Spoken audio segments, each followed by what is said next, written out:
ito ang pwede niyong laruin. Ang tinatawag na Pouty Straw Challenge. May 3 tayong bote rito. Sa loob ng 1 minute, unahan kayo mapuno ng straw ang 2 bote. Sa isang bote, 5 lang ang pwedeng ilagay. Gamit lang ang inyong uso at ilong. Pataas na ng score, may parusa naman ang matatalo. Kakain ng kamyas. Okay, para sa round 1, 3, ready na kayo dalawa? 3, 2, 1, go!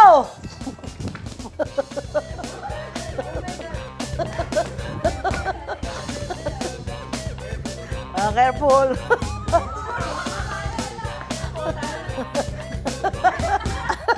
Ayan, kakakain ng dumpling, hindi may shoot. Ayan, okay. Tingnan natin kung sino magiging winner dito. Sino ang winner? Kailangan makapaglagay kayo ng 5 straw, ha? Sa bawat bote, okay? Oo, huwag kayong... Ay, naku, baka mabagsak yung baso, ha? Tingnan natin kung sino kay Anjo. Kali mo patalo ka naman! Ayoko na ng kamyas! Ayan, pwede nyo isama to sa inyong mga game, sa inyong mga tahanan. Ayan na, time na, time na. Time na! Sino Hindi! winner? Winner! Sino winner? Apat? Wala, panalo ako.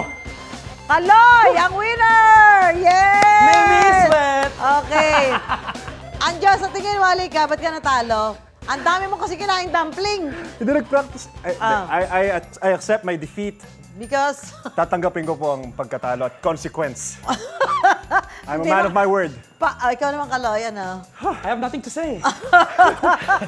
Siyempre, para sa mga natalo, ang iyong parusa ay mag-post ng wacky photo sa iyong social media account with a hashtag dapat alam mo. Okay, wacky. Totoo? Oh, game na, post na, game. Kailangan gawin mo na yung Anjo, dali kung hindi bukas. Ako lang mag-isa? Oo, ikaw ang talo, di ba? Ba't kasama ka pa? Nakapaut. Wacky! Di na mawaki yan eh. Waki daw nakapaut eh. Ang daya. Abangan pa bukas, may dadagdag pa kaming palaro para mas masaya ang pagsalubong niyo ng Pasko. Dito lang sa Dapat Alam Mo! Tan-tan-ta. Yan.